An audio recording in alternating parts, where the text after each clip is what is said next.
İşteşler sağ olun, mehriban dinleyiciler, aziz hemralar, siz edilere salam aýtýars. Sele çağına gezip börs. Allah Taalaň zyafat çağlar diýen gepleşik dinläp durup mehriban hemralara hem armalla kuwat diýärs. Mehriban dinleyiciler, aziz hemralar, arada aýyna tutýan aradaňyz, berýän sadakalaryňyz, okuyan Qur'anyňyz Allah Taalaň dergahyna kabul bolsun. Yeni bir gedek şitela çağına hormatly dinleyiciler, soralara jogap bölümine gelip yetdik. Özü bilşiňizler bu bölüme hormatly ustad ahunagymyz Haji Recep Muhammed Ahun Hanefi gatnaşypda siz edilen tarafından gelýän durly soralara jogap gaýtarýarlar.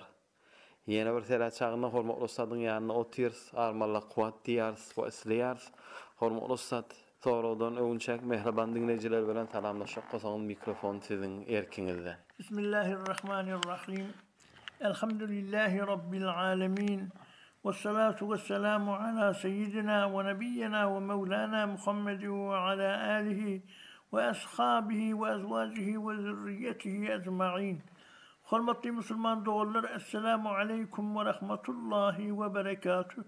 Barinize sağlık, hoşluk ve barcha işlerde üstünlük dile getýärin. Müslüman dogallar, şu şerif Ramazan ayına tutyan rozalarınız ve bitiren ayrı ibadetleriniz Huda dergahına kabul bolsun. Ve Allah tebarek ve teala sizge beten ibadetlerinizin beraberine kendin sevapları inayet kılsın.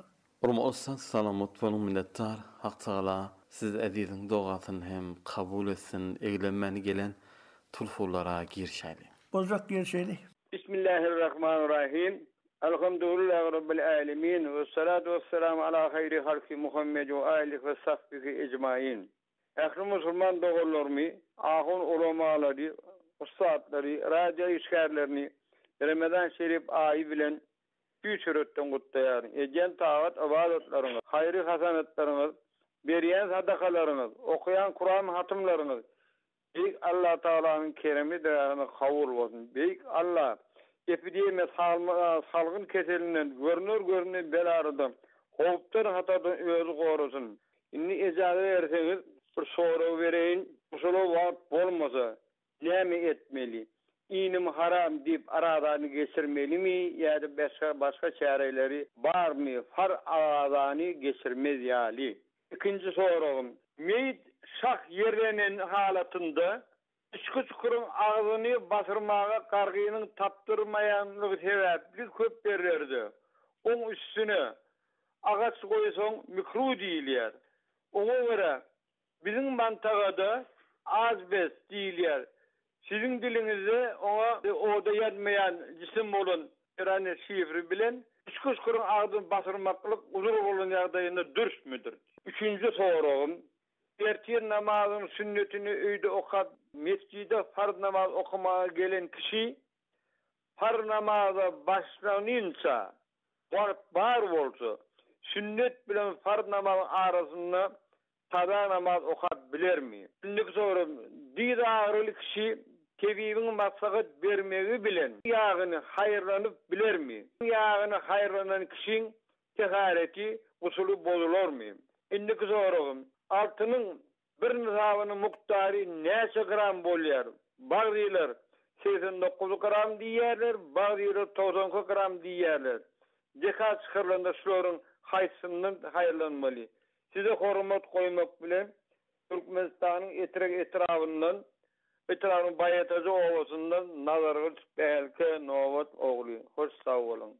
Hormatly siz ilkinji tulfuny dinledik. Türkmenistan doganmy nazarga belki nowat ogly Türkmenistanyň etrafynyň baýatajy owasyndan jaňydypda 5 soraw bilen ýüzlendirler inne jogap sizden. Bozak. Bir hormatly doganmyz ine bir näçe soragy aratdylar, başga soragyny aýtdylar ki, bir boýuna suw düşmek lazım bolan adamyň arada tutmaklygy aya dogry bolýarmy? Hormatly dogan. Inni mümkinne onun boyuna öň suw düşmek boyuna lazım bolanmasyn. Mümkinne şu arada wagtynda öňe şu suw düşmekligi boyuna lazım emasyn. İkisiniň göre farky bar. Eger öňde onun şöyle suw düşmek boyuna lazım bolguly bolsa, şu halat bilen ara tutsa arada bolar. Kıyamet günü ona sen ara tutmasaň diýilmez. Ýöne ol arasynyň artyk bir Allah Taalaň beren kän sevap bar. Ol sevap onun üçin ýöne hasyl bolmaýar. Yöne araza bulyar. Ve kıyamet gününe sen arazan tutmansın ha. Arazan yoga değilmeyer de ama şol arasını bir kan bilgisinden çıkmış Allah Teala'nın veren sevabı vardı. Şol sevap onun için hasıl bulmuyor. Yöneger ağza arası vaktinde öyle kastan emden şöyle suğul düşmek boyuna lazım eden olsa ne fakat onun arası bozuluyor belki onun boyuna kefaret hem vacip buluyor. Onun hükmü şeyle. Ve bu hürmeti yine bir sorunu ayıptırlar. İnha bir kişinin dünyadan kaydanına onun kabırda caylananına şunun içki çukurunun ağzına ağaç koymaklık bir doğru değil. Bunu mekruh günahkarçılık var değiller. İnni şol ağacın yerine ya kargı koyuluyor, şu kargın yerine aya İranit koysan doğru bolyar mı? Hürmetli doğan. İnha İranit'in inni vücudu nemedendir, anırda ne sarıka doğru yemin utayına odan bilmiyorum. Aya İranit şol yöne bir ne salatları qarıp da şonu bir zat bilen kızıp da şeyde onu becerliyer mi ya onu oda yakıp da şu odun kızgını bilen onu doğrulayer mi? Eğer oda pişirip doğrulayanmasa onu koymak böyle kabrın aklını doğru değil. Şimdi mesela oda pişirip de becerilen daş var. Oda pişirilen daş şonu örmeklik ol makul doğru değil. Onda olkan günahkarçılık var. Çünkü oda yanan zatı, oda pişirilen zatı kabrın ağzını koymak doğru değil. Eğer kabrın ağzını örecek de olsan çiğ kerüzü örmeli. Sonyalık, eğer bir İranisi de yöne bir mevatlar bilen qarıp da yöne fişar bilen kısıp da becerlayanmasa, o ot değilmedik olsa onun işgali yok. Sonra İranit koyup da qarığın yerine bersini okum koyup da şeyip de onu içki çukurun ağzını İranit koysan bulacak. Ama onu ot bilen pişirip de şeyip İranit izleyenmasa yok o da onu şu pişirgili daşıyanak ona günahkarçılık var. Onu etmeli değil. Ve bu hürmeti doğanımız nazar kısıp behelken yine bir sorunu ayıptırlar. Bir kişi mesela erçi namazını öyle okuyar da şöyle 2 rekatın sünnetini öyle okuyar da ol bir 2 rekat farzını mescitte cemaat bilen okumaklık için mescide geçer. O sonra mescide iyi rekkelensen bir kan adam da gelmeyendir. Henüz kadar yakınlıkta tekbirlenip de cemaat bilen 2 rekat farz okulacak değil. Belki neyse daygıdan şayet onu şöyle okulacak. İni şücre bir fasılada inni henüz 2 rekat farzı cemaat bilen okulmaklık fırsat var. Sonra sonra 2 rekat sünnet bilen 2 rekat farzın arasında bir neyse kalan namazlarını kaza etmekliği o nazire bolar. Hürmetli doğan. Elbette şol sünnet bilen farzın arasını asmasan qavi. Çünkü şu sünnet bir surette şol farza tabi qolar ki şol arasında başka gurrun başkalar düşmese. Ama başkalar ara düşen suretinde 2 rekat sünnetin ol 2 rekat farza yapışıklığı ayrılıyor. Ona göre qavsa şonu ikisinin arasında yöne tesbih sanasan sanamalı. Ya bir nefil namaz okuysan okuymalı. Ama ol bir qalın namazın kaza edip ya beylik edip onu yanıklat etmesen gerçi. Yöne bir vakit şol 2 rekat sünnetin okandan sonra bir nesi rekatta qalın namazımı kaza denip onu edenin bilenle doğru olmayana duranok. Namazın doğru, namazın işgali yok, irali yok. Yöne bir miktar şol okan namazın sünnetliği bir surette olar ki şu farza tabık olan suretinde. Eğer farza tabık olmasa onun 2 rekat sünnet bulmayar da belki 2 rekat nefil eyleniyor. Biz ona göre şun arasında başka namaz şeyle okuymasan qavi şol 2 rekat sünnetin 2 rekat farza kamilen yapışık olsa ol söyerli.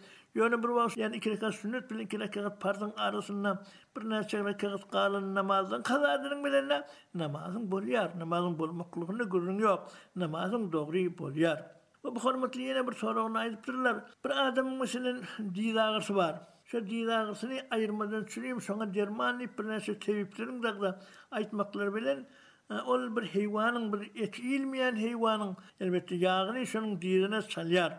Yani ol eti ilmeyen hayvanın da yağı hop o da şergan doğru bulmayar. Neticede aya sol şücre yağ salmaklık bilen boyuna kusul vasıp bulyar mı?